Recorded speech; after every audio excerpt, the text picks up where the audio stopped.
Boa noite. 25 de março de 2019. Nessa data teve início a demolição dos armazéns do Cais José Estelita. Mesmo com toda a resistência de vários grupos que se opõem ao projeto, as máquinas colocaram no chão um patrimônio construído no início do século XX. No lugar, serão erguidas 12 torres com até 40 andares, alterando significativamente a paisagem urbana do Recife às margens da Bacia do Pina. O caso José Estelita provocou ações judiciais, ocupação de movimentos sociais e uma ampla discussão sobre o uso de terrenos públicos e a verticalização da cidade.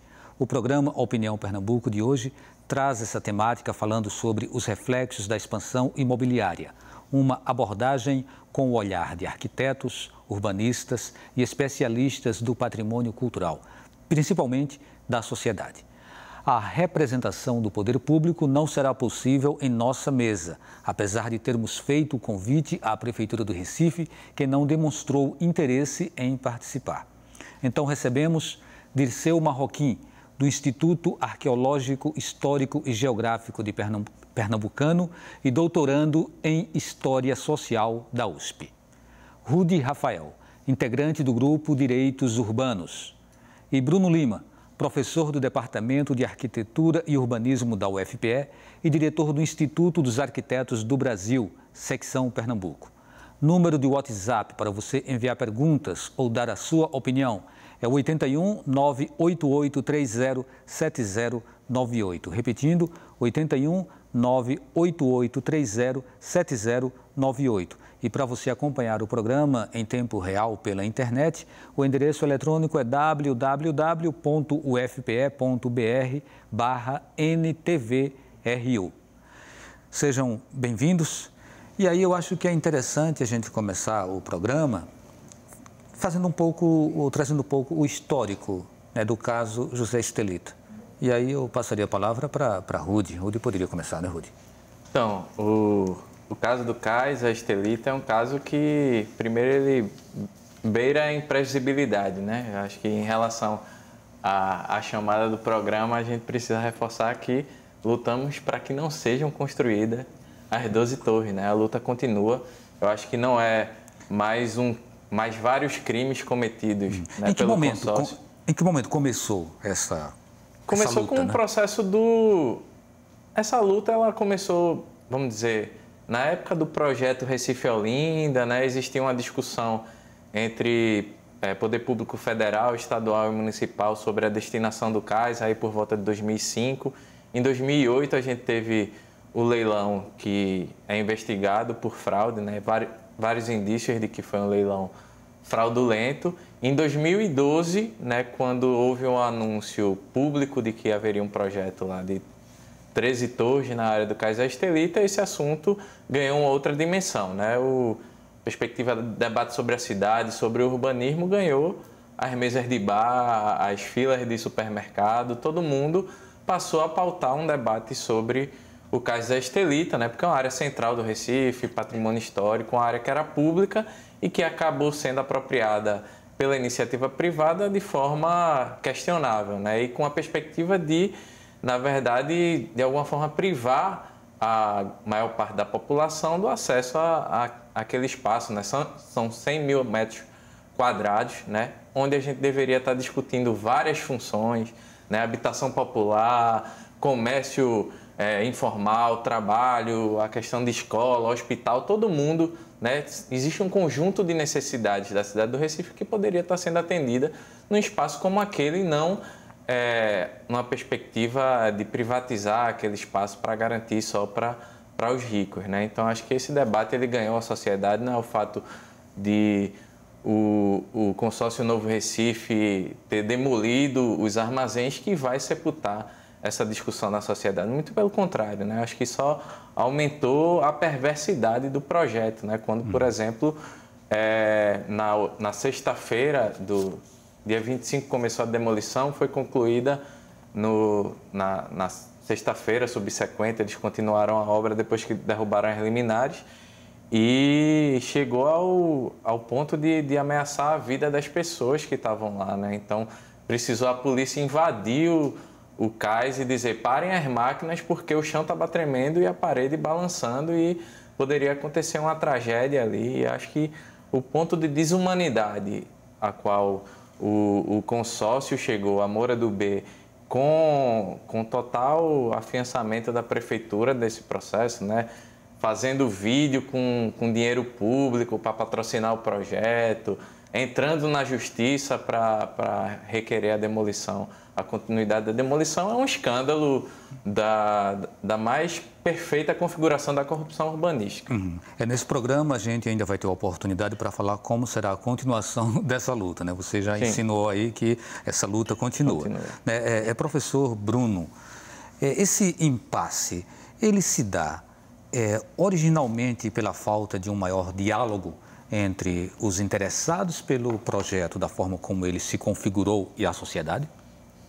Eu diria assim que o CAIS ele tem uma função simbólica. Esse processo tem uma função simbólica, porque ele suscita várias discussões que ainda não foram amplamente absorvidas na sociedade. Então, o sentido de paisagem, patrimônio, essas coisas ainda não foram absorvidas e não estão nessa dinâmica do dia a dia a ponto de ser questionado na sociedade. Então, outro ponto simbólico que eu acredito que o Estelita também marca é justamente como a gente tem pautado o nosso processo de verticalização, levando a uma forma, né, uma tipologia que vai se exacerbando no volume construtivo, né, no porte que ela passa a ter na cidade, e sem discutir alternativas. Então, a gente está diante de um processo como esse,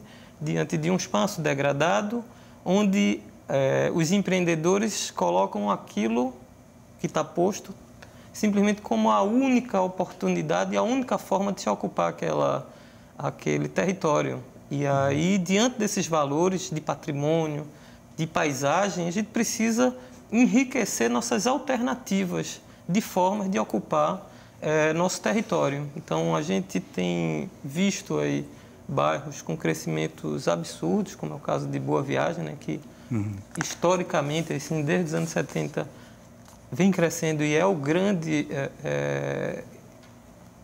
característica, cara desse Recife verticalizado, e como a gente simplesmente patina dentro das mesmas formas de ocupar. Então, o Estelita simboliza essa luta da gente poder ampliar gamas e formas de ocupar esse território. Ainda dentro dessa análise sobre o Estelita, né, que a gente se comprometeu a fazer, pelo menos no primeiro bloco do programa, queria entender um pouco assim, esse projeto, né, do que é que ele consta. A gente tem, inclusive, aí umas fotos que a gente queria mostrar.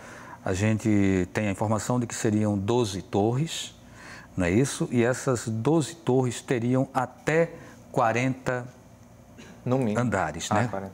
Até 40 andares, o que é uma coisa bastante alta, que vai interferir de forma significativa assim, naquela área ali. Passar por ali, você vai ver um outro Recife, né? Como o projeto diz, vai ser um novo Recife. Agora, se é um novo Recife para o bem ou para o mal, né? Para melhorar a imagem da cidade ou para piorar, aí é exatamente essa discussão que a gente está travando aqui. Você quer falar um pouco agora? Eu queria Dirceu? só apontar uma questão que pensando nisso que a gente está conversando agora sobre o que representa isso em caráter simbólico para a cidade, é porque pela primeira vez, isso pensando no futuro, a gente vai ter um registro sistemático dessas lutas pelo direito à cidade. Porque houveram momentos importantíssimos de luta do direito à cidade, seja na construção da Guararapes, Dantas Barreto. Nós tivemos muitas vozes contrárias a esses grandes projetos. Só que o que acontece é que esses registros eles foram fragmentados. Eles foram, gradativamente, você tem Ascenso Ferreira, em 1940, dizendo que o patrimônio colonial na cidade do Recife existia quase como um refém de guerra. Se você olhar a matriz de Santo Antônio, ele é exatamente isso. Ele está ali cercado de prédios modernos, quase como um refém. Ele dizia que as Panzer divisões de concreto armado estão tomando de assalto o nosso Recife colonial. Houve um momento em que, por conta da luta, por conta da resistência, se pensou em alterar o projeto, né? E houve uma alteração que talvez tenha minimizado um pouco os efeitos desse impacto.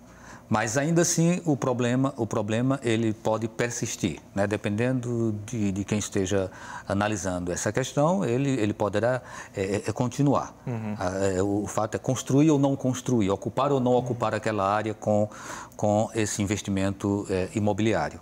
Inclusive a questão da sequência dos edifícios, ela sofre uma alteração. Ficam edifícios menores, mais próximos às áreas mais históricas, não é isso? Como vocês viram, né, essa alteração? Ela é suficiente para dizer esqueçam a luta ou não?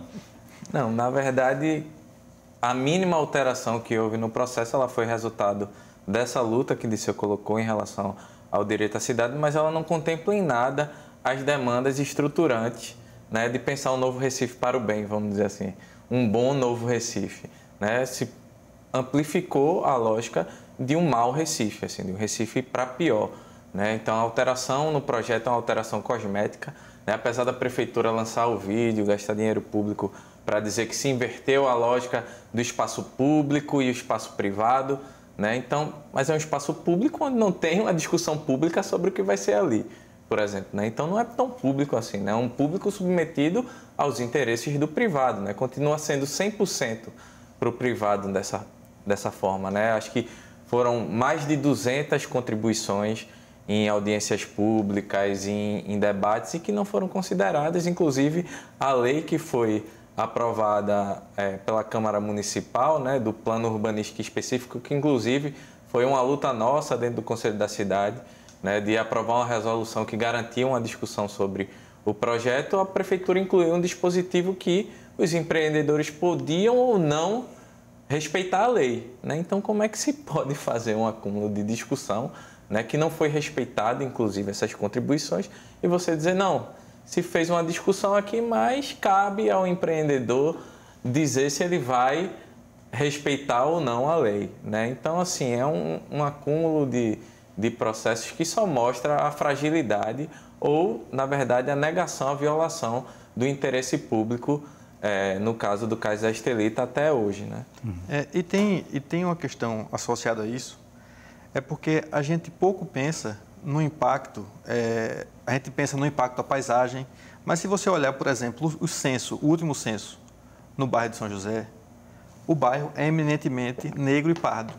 Quando você chega na área das Torres Gêmeas, por exemplo, a quantidade de pessoas brancas aumenta significativamente.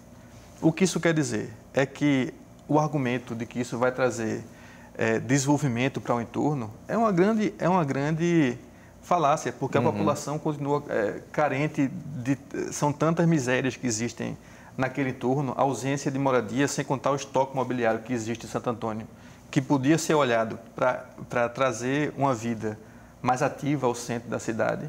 Você está levando uma conexão muito mais para o lado de Boa Viagem, ao invés de trazer espaço público e requalificar o que já existe de estoque construído. Então seria aprofundar um pouco a discussão sobre o sentido de público, professor Bruno. Eu acho que tem duas questões que o Rudy falou. A questão tanto do impacto da paisagem, que Dirceu também colocou, e a questão de que forma esse chão, né, esse território, ele pode ser melhor dividido. Então, acho que são duas temáticas que são complementares. Então, as resoluções, as modificações que foram feitas ao longo de muita luta, elas não conseguiram responder de forma satisfatória esses dois pontos. Por quê? Porque eles falam que existe uma área equivalente e tomam como parâmetro a Jaqueira, como é esse grande espaço, digamos, da classe média, utilizar uma área pública, e, salvo engano, relacionam que o Recife vai ganhar uma área equivalente a 4 parques. Mas esse quantitativo, ele é feito de uma forma linear, que não é um espaço de aglomeração, de utilização plena desses espaços. Se a gente for fazer uma relação, Agamenon Magalhães deve ter o equivalente, talvez, a 8 jaqueiras. Mas ela é distribuída entre canteiros, em meio a vias, que a gente não vê a utilização desses espaços ao longo desses grandes percursos. Existem utilizações paulatinas na região de Santa Amaro e alguns setores, assim, alguns bairros. Mas ao longo dessas 8 parques da Jaqueira, que a gente tem ao longo dessas avenidas, a gente não tem a utilização plena, porque a configuração ela não é feita para essa utilização. E não à toa essas ocupações são onde se dá a ocupação popular da Agamenon Magalhães. Né? Quando existe uma ocupação de outro padrão, né? Assim como acho que Disseu coloca o caso das Torres Gêmeas, né? Qual foi o processo de reativação do espaço público, de garantia de uma cidade, de um novo Recife, vamos dizer assim, de uma revitalização do Recife que as Torres Gêmeas trouxe? Nenhuma, só mais segregação, só um espaço que é cada vez mais elitizado e onde as pessoas não podem desfrutar e se apropriar daquele espaço. Então, acho que esse modelo de verticalização ele já se mostrou falido e a gente não pode... A discussão sobre o Cais da Estelita não pode partir do ponto de partida do projeto da Moura do B. É preciso partir do ponto de partida da população do Recife, do que é que o Recife quer para aquela área e não o que a Moura do B e a Quero Galvão querem. A gente faz um intervalo e na volta a gente continua falando sobre a verticalização urbana. Até já.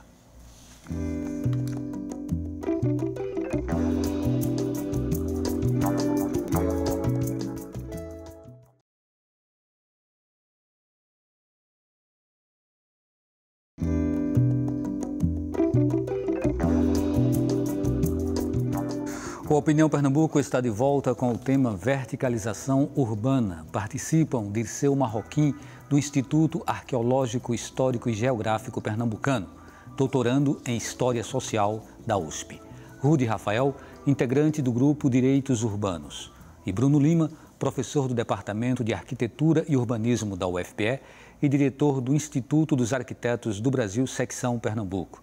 Número de WhatsApp para enviar perguntas ou a sua opinião, 81 98830 7098. Bem, o Recife que Nassau imaginou, ele não tinha as Torres Gêmeas. Né? E, de repente, as Torres Gêmeas surgiram. No caso do José Estelita, a gente acompanhou todo um movimento de resistência e de luta. No caso das torres, nem teve tanta grita assim antes da construção delas. E simplesmente parece-me que do nada elas apareceram ali. E depois vieram alguns vídeos, né? O próprio Kleber Mendonça fez alguns vídeos, né? Ironizando um pouco os espigões ali no bairro de São José.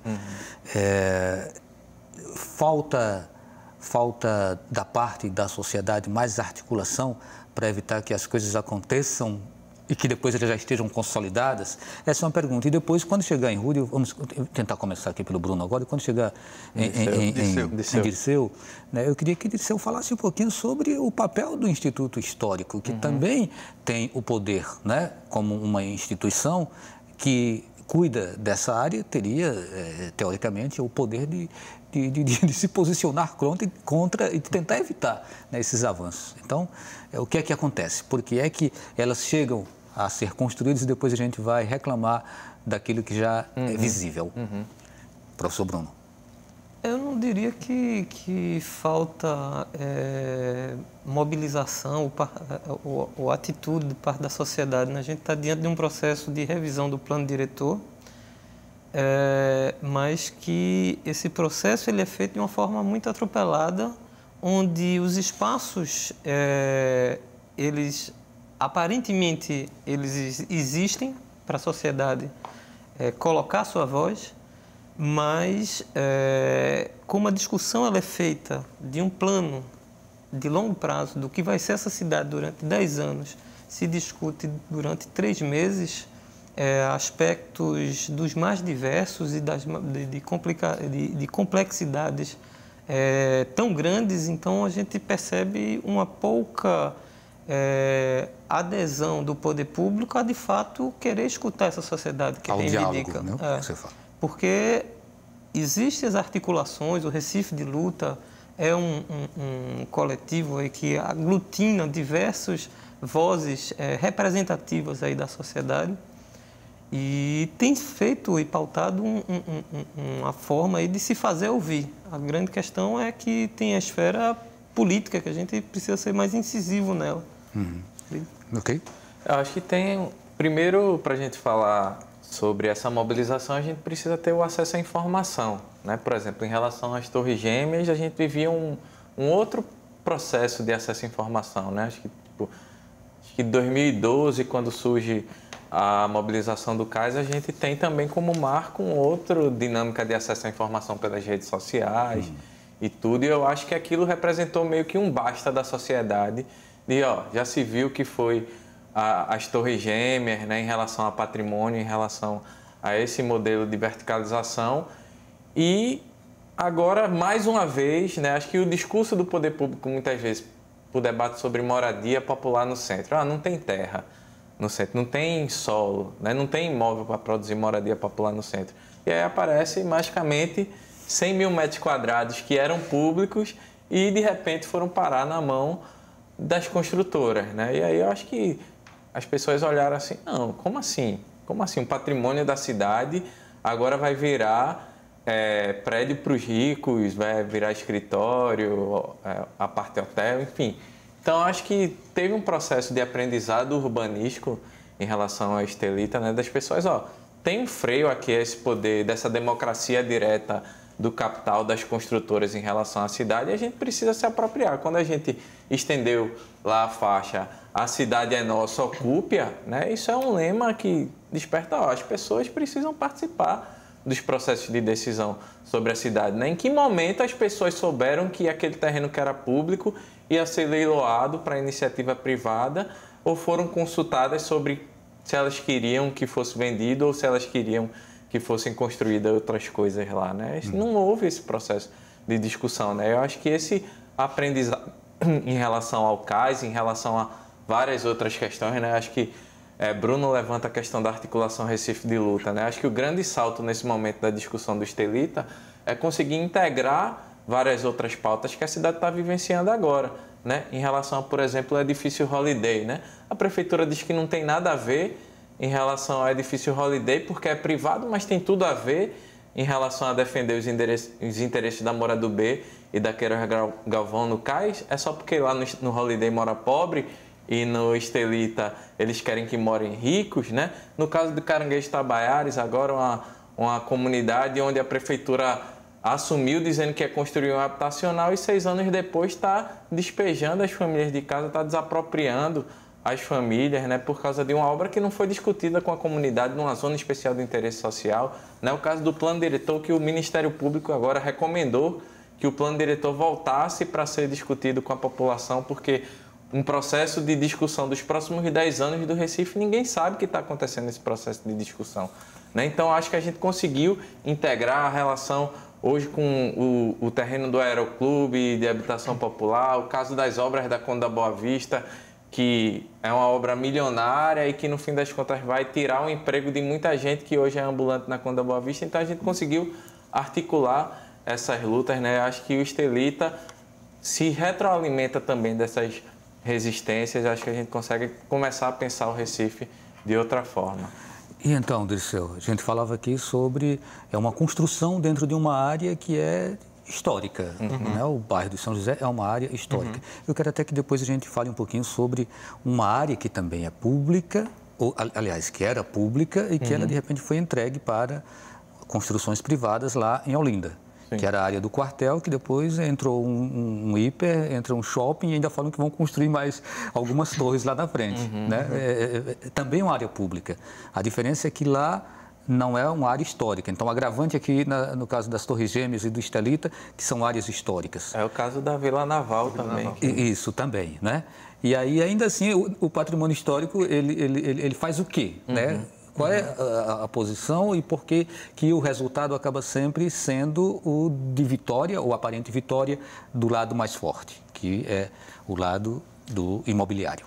Claro, é importante pensar que o Instituto Arqueológico, no caso, pensando essas instituições de patrimônio que existem ainda na cidade, é uma instituição absolutamente heterogênea, dentro do seu ponto de vista de associados.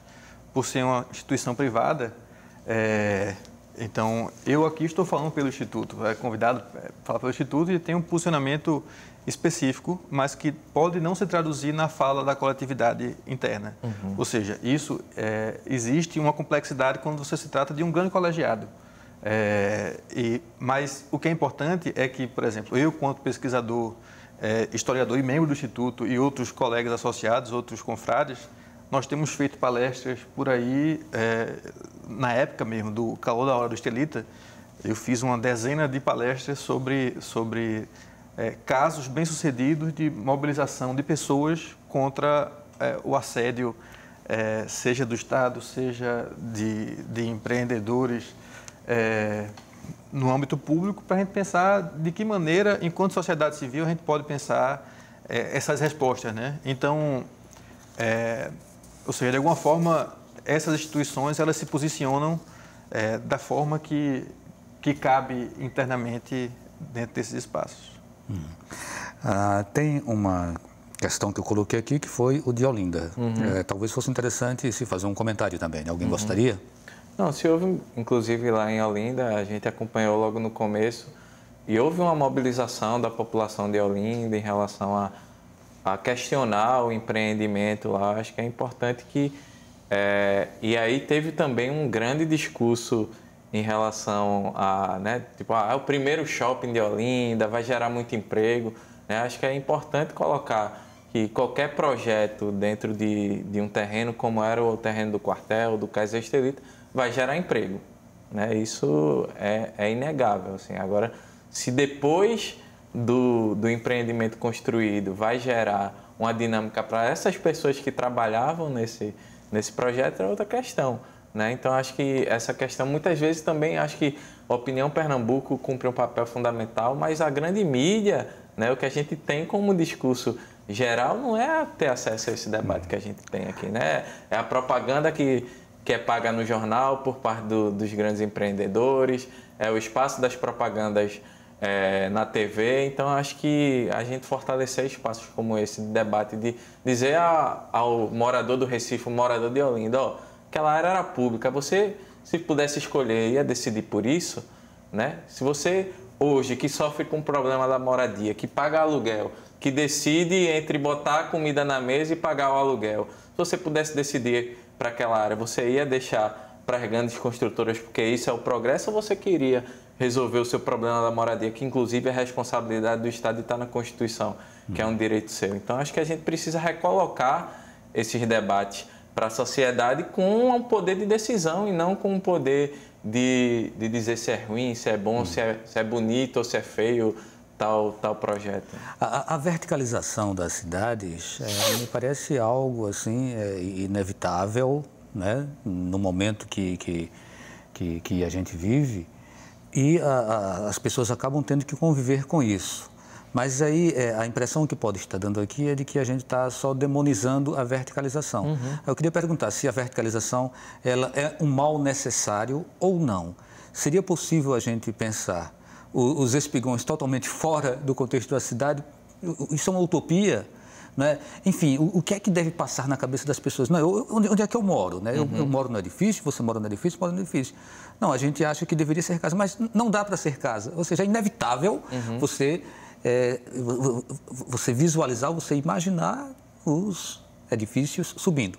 Talvez a questão seja qual é o tamanho ideal de um edifício, né? E aí eu volto no caso de Olinda, assim como já aconteceu em Boa Viagem e hoje acontece em Jaboatão e vai continuando.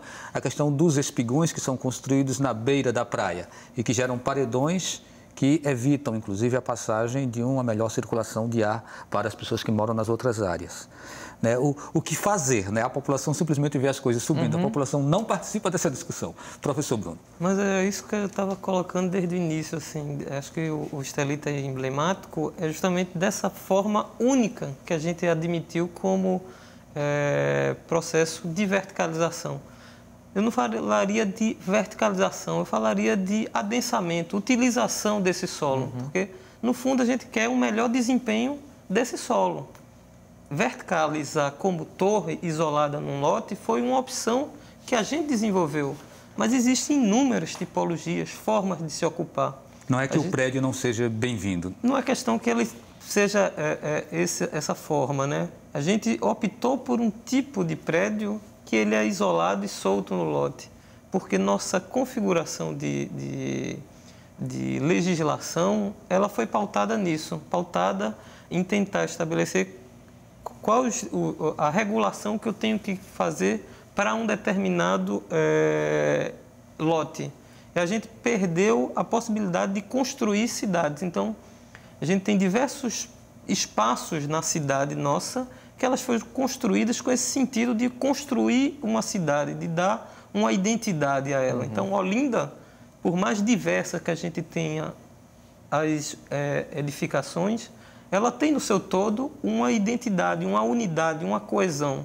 Se a gente vai para um processo como o da Dantas Barreto, o da Guararapes, ela tem, apesar de ter sido um processo pouco noticiado dos embates que estão ali, mas ela existe nela uma coesão e é um processo de verticalização, de utilização, de uma forma de utilizar a cidade. Então, acho que a gente optou por um dado momento, a partir dos anos 50, 60, por um tipo de organização que não era mais de se construir uma coesão, uma unidade. E aí é muito curioso porque há uma semana atrás eu estava com uma estudante de arquitetura francesa que está fazendo intercâmbio e a gente estava num edifício ali no centro e ela tinha visão quase 360 graus da cidade e ela falou uma frase, uma palavra que resume isso. É uma cidade sem coerência. Não tem a menor integridade, a menor unidade, a menor esse sentido de uma articulação, um conjunto. A gente, pautado num pensamento simplesmente para o lote, está construindo uma cidade completamente sem coesão, sem coerência. E esse olhar ainda era sobre o Recife do século passado, do século XX. Ainda não era sobre esse Recife das torres que estão surgindo aqui na Rua da Aurora, as torres de lá. Mas de lá ela conseguia ver Boa Viagem, ela conseguia ver então a nova ocupação que surge ao longo da Rua da Aurora. Já percebi essa configuração discrepante entre o histórico e o novo. Tem uma frase espetacular, em 1857, de Francisco Pedro Figueiredo, numa periódico chamada Carteira, que saiu no Diário de Pernambuco. Ele escreveu, para descrever o bairro de Santo Antônio, ele disse assim: suba-se ao alto de um campanário e veja que espetáculo incongruente e anárquico. A mesma palavra que a senhora trouxe, da incoerência, e ele trouxe incongruência. Né? Que tem um elemento que representa um pouco da nossa visão sobre verticalização e que tem uma relação direta com Estelita. O caso, por exemplo, falou da Dantas Barreto, o bairro de Santo Antônio. A gente fez um levantamento, né? Várias organizações fizeram um levantamento que apontou que dos edifícios que a gente tem no bairro de Santo Antônio, com 5 ou mais andares, existem 42 prédios abandonados ou subutilizados. Né? Se a gente está discutindo verticalização, a gente não está propondo aqui, vamos demolir esses prédios. Não, a gente está dizendo, vamos garantir uso, função nesses prédios. Se eles estão construídos e eles estão abandonados, não é porque discutir, vamos pegar esse terreno e construir mais torres. Não, vamos investir no patrimônio que a gente já tem na cidade, né? Fazer uma reforma urbana. Seria uma revitalização. Garantir moradia, era possível construir, pelos nossos cálculos, 2.106 unidades habitacionais nesses 42 prédios. Ok, a gente faz mais um intervalo e volta daqui a pouquinho falando sobre verticalização urbana.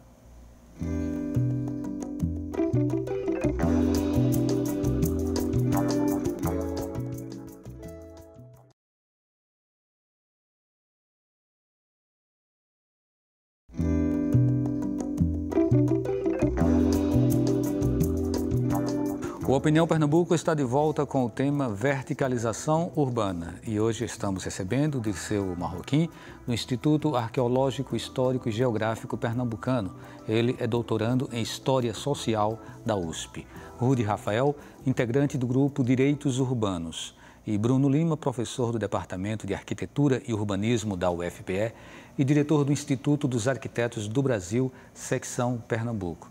Ainda o número do WhatsApp para perguntas ou opiniões, 819-8830-7098. Tem aqui uma participação, Renato Gomes, do bairro da Estância. Obrigado, Renato, pela participação. Isso vem acontecendo no Recife, sucatear o bem público, depois entregar ao setor privado.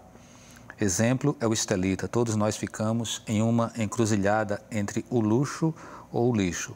Absurdo. As gestões municipais, ou a gestão municipal, mais uma vez, a favor das elites. Daí lembrando que a gente fez um convite também aqui a representantes da prefeitura para participarem do debate, mas eles não quiseram participar. E talvez eles fossem o momento de dar uma resposta convincente ou não, né, para você, Renato. Bem, mas a gente vai seguindo e aí... A gente tem vários bairros que antes eram bairros com uma habitação mais horizontal, né? Eram casas mais baixas e que foram substituídos pelos edifícios. O exemplo mais típico é o de Boa Viagem. Para onde vão as populações no momento em que os edifícios eles ocupam esses espaços? Aí a gente estaria expulsando essa população para a periferia? É mais ou menos isso que acontece? Em que grau essa população que deixa a casa e que passa aí para o edifício, ela continua morando ali naquele bairro? Ela consegue não perder essa relação de convivência cidadã com as pessoas da sua comunidade? Quer dizer, até que ponto, né, essa verticalização ela interfere na vida e no comportamento dos grupos que ali residem? E quando se fala da morar num apartamento, acho que já é algo muito simbólico, né? A lógica de apartar você das relações sociais que existem no território, né? Eu acho que transformar isso num modelo de cidade que se quer é acabar com a dinâmica, com a vida da cidade, né? Então, acho que pensar por essa lógica, né? Eu acho que os exemplos, quando se falava de resistência, né? Acho que as zonas especiais de interesse social são exemplos disso, né? Como a lógica do adensamento são zonas extremamente adensadas, onde moram milhares de pessoas, mais de 1/3 da população do Recife mora hoje em zonas especiais de interesse social, que são áreas que são ocupadas por população de baixa renda e com a tipologia construtiva horizontalizada, né? Você não tem grandes prédios e tal, e inclusive o novo plano diretor, né, proposto pela Prefeitura do Recife, né, inclusive ataca isso, né? Propicia a entrada das construtoras nas zonas especiais de interesse social, aumenta a possibilidade de construção de prédios nessas áreas. Então, Brasília teimosa, que até hoje resistiu, né, numa área extremamente valorizada da cidade, a própria comunidade do Bode, que está ali a 5 minutos da praia, Santa Amaro, todas essas comunidades, né? E acho que é importante trazer o elemento de que Recife é a capital mais desigual do Brasil, né? E acho que se existe... Certo. População de baixa renda morando ainda é por causa dessa resistência. Professor Bruno, qual o destino? O que espera o futuro para as populações, por exemplo, da Encruzilhada, do Rosarinho, de Campo Grande? Porque está crescendo também para esse lado, né? Existe essa pressão, né? E assim como a gente estava falando que a legislação do Recife ela foi visualizada e pautada simplesmente no lote, essa demanda pela dimensão desse lote para ser edificado vai crescendo cada vez mais. Então, antigamente, em uma casa, 2 casas, você edificava um empreendimento. Hoje, é preciso, e o interesse das incorporadoras são para áreas extensas, lotes significativos, que pegam porções até de quadras ou, como no caso de Estelita, áreas extremamente extensas.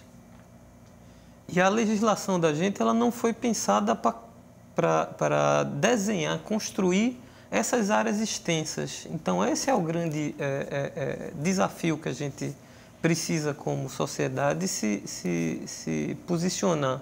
Porque uma coisa era uma lógica anterior, que vinha dos anos 50 e 60, que era de você edificar fragmentos e, em função disso, ter o início aí da urbanização de Boa Viagem.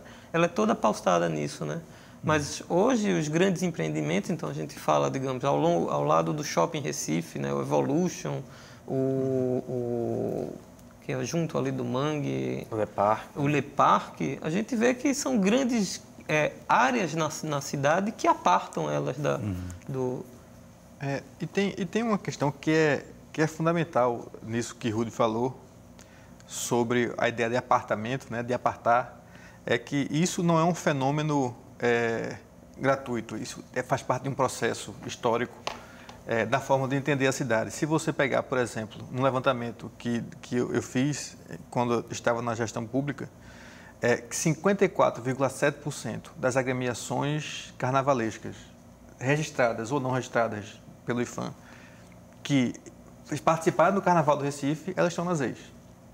Ou seja, grande parte da prática cultural da cidade do Recife, que alegra a grande classe média da nossa cidade... Pública, de rua. Ela mora nas EIs. Então, você permitir isso, permitir o acesso, por exemplo, de grandes construtoras nessas zonas, você vai estar dando continuidade a um processo de exclusão que começou nos anos 40, nos anos 30, porque se você pegar exemplos claros, como de Dona Santa, que era do Maracatu Elefante, uma figura icônica, não é gratuito que ela tenha saído da Boa Vista e tenha ido para a Ponte de Parada, que é ali perto da Encruzilhada, enfim. Esse movimento não é um movimento gratuito. Uhum. Não é à toa que Lenhadores está na Mostardinha, que já esteve no centro da cidade. Esse movimento faz parte de uma grande complexidade de se entender o uso do solo mesmo, urbano, sabe? E pode ser que nos 500 anos do Recife já não esteja mais onde estão, né? Pode ser que esteja. Ela já não esteja mais na encruzilhada, pode ser, nem pode ele ser, pode ser. na estância, né? O grande debate do plano diretor é justamente isso, né? É reposicionar essas populações, né? A ideia de que onde existe população de baixa renda, vire estoque de terreno para as grandes construtoras conseguirem avançar esse projeto de segregação urbana. Em São Paulo, a gente tem um caso, por exemplo, em que as EIs, ela tem um limite de 1 a 6 salários mínimos, né? Uhum. Então, a construtora, ela faz uma edificação enorme com um padrão de 6 salários mínimos. Ou seja, a pessoa que tem um não consegue... O novo plano diretor quer importar esse padrão também. Entendi. Eu não estava sabendo. Ele estabelece limites que são de uma realidade paulista e não recifense. Inclusive, teve copia e cola do plano diretor de São Paulo para o de Recife. Então, esses elementos aí não é à toa que estão aqui também. Vamos para mais uma participação. Há algo de bom para o povo no projeto atual do Estelita? Todo ele é ruim para o povo? A pergunta é de Tânia, do Recife. Eu diria que ele impõe, né, essa lógica que a gente precisa superar. Então, quando eu estava dizendo que a lógica hoje são para desenvolvimento de grandes áreas a partir de espigões, a gente tem experiências aqui ao lado, que a gente sempre imagina, as alternativas estão aonde? Não, estão na Europa, estão na... A gente tem tipologias e experiências de países riquíssimos como a Colômbia, o Peru, de formas de se organizar esse território sem necessariamente desrespeitar o seu patrimônio. Porque o que é que o Recife está fazendo? Está pegando uma paisagem que é significativa e emblemática para a cidade e velando ela a partir de novas construções. Então, a gente está pegando uma paisagem postal, isso eu estou empregando assim, um termo de uma tese de uma professora, uma tese premiada de uma professora do departamento, Lúcia Veras, que caracteriza aquela paisagem como uma paisagem marcante, símbolo da cidade. Então, a gente não simplesmente vela, rasga uma paisagem que é símbolo de uma cidade. Cidades importantes, ao se deparar com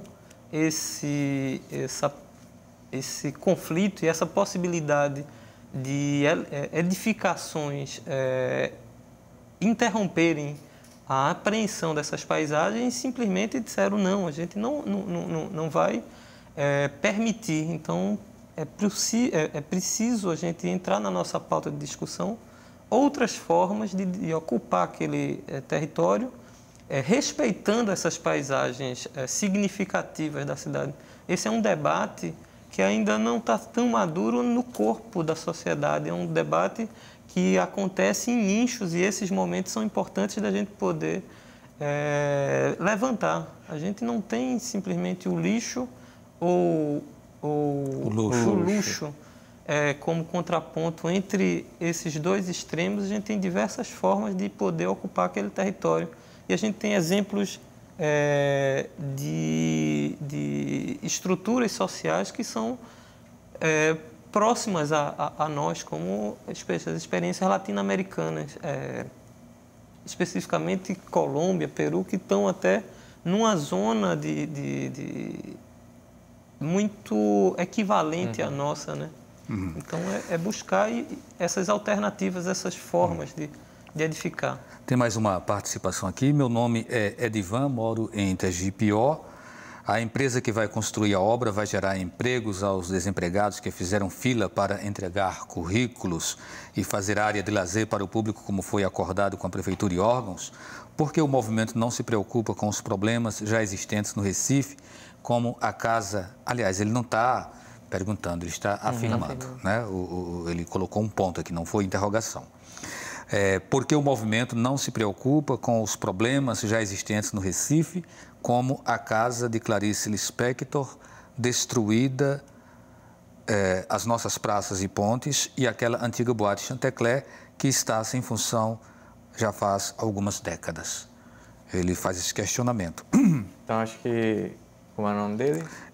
Edivan. Edivan, acho que é preciso colocar que, inclusive, a gente se preocupa assim, com a casa de Clarice Lispector, Chantecler e todas essas questões que envolvem o Recife.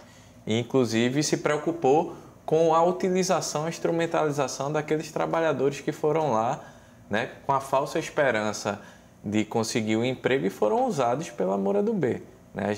Eu lembro, na primeira ocupação do Cais da Estelita, no dia da reintegração, eu cheguei para um dos trabalhadores, a Queiroz Galvão botou os trabalhadores para construir cercas para não haver uma nova ocupação. E aí eu saí falando com esses trabalhadores e dizendo, a gente não quer tirar o teu emprego, a gente quer que você trabalhe aí, mas trabalhe construindo casa para você, escola, hospital, creche para os seus filhos e tal. E aí, um tempo depois, chegou a Polícia Federal e mandou parar a obra, porque tinha embargo, tinha várias questões. E aí um desses trabalhadores, daqui a pouco veio perto de mim com a bicicleta e disse, aquilo que tu falou é verdade mesmo. Eu moro aqui no Coque, ontem fui em 3 hospitais para levar o meu filho. Se eu tivesse um hospital aqui, seria muito melhor para mim. Então, assim, tirar das pessoas essa mentalidade de que, tipo, ninguém está lutando para que seja lixo ou luxo. As pessoas estão lutando para que seja para todas e para todos, né?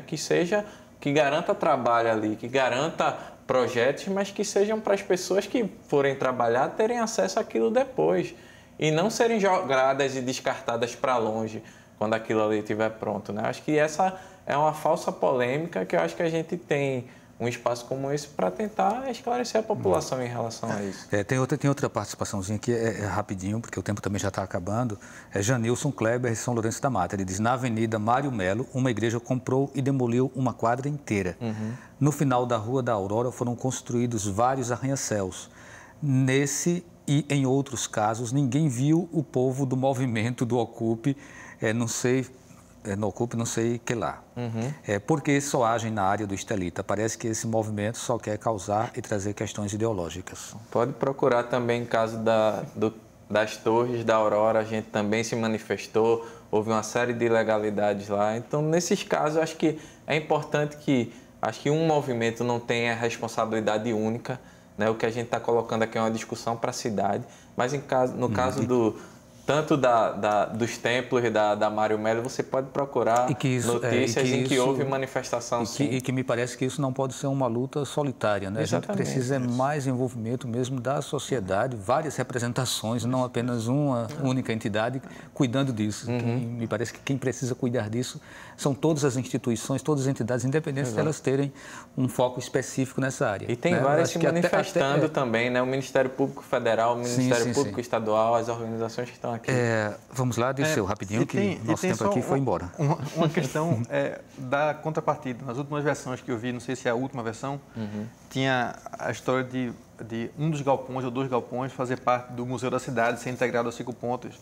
Só que é isso, se o poder público ele não tem condições de manter os equipamentos que já tem, se pensar isso como argumento, como ganho para a cidade, no curto prazo, esses equipamentos vão estar sucateados, como grande parte dos equipamentos de cultura estão na cidade do Recife. Só um ou outro que tem capacidade de conseguir renda própria, como o Museu da Cidade do Recife, tem uma vitalidade, um fôlego maior.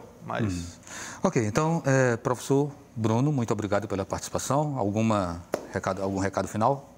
Não, dizer que a gente está permanentemente nessa luta de conscientização, de troca de informação, de forma que a gente fomente essas discussões de mostrar diversas formas de a gente construir uma cidade que seja plural, democrática e equitativa, né? Então, essa que é a grande questão. Rudy? Dizer hoje que o mote de quem luta pelo cais é dizer não só que outro cais é possível, né, mas também de levar todas essas agendas que são necessidades do Recife hoje, a moradia popular, o trabalho para quem está desempregado. Então, essa é uma luta nossa e a gente acha que o cais da Estelita representa isso, né? Uma nova possibilidade, uma nova chance para o Recife, além de estar integrado a outras lutas também. Dirceu? Que a gente tenha responsabilidade com o passado, para pensar essa cidade do futuro, para que a gente consiga imaginar e lutar pela nossa trajetória, para pensar essa cidade que está sendo construída nesse momento para os anos seguintes. Então, muito obrigado à participação de todos vocês, obrigado a vocês que nos acompanharam em casa e também a quem mandou perguntas para o programa de hoje. Então, ficamos por aqui, boa noite e até o próximo.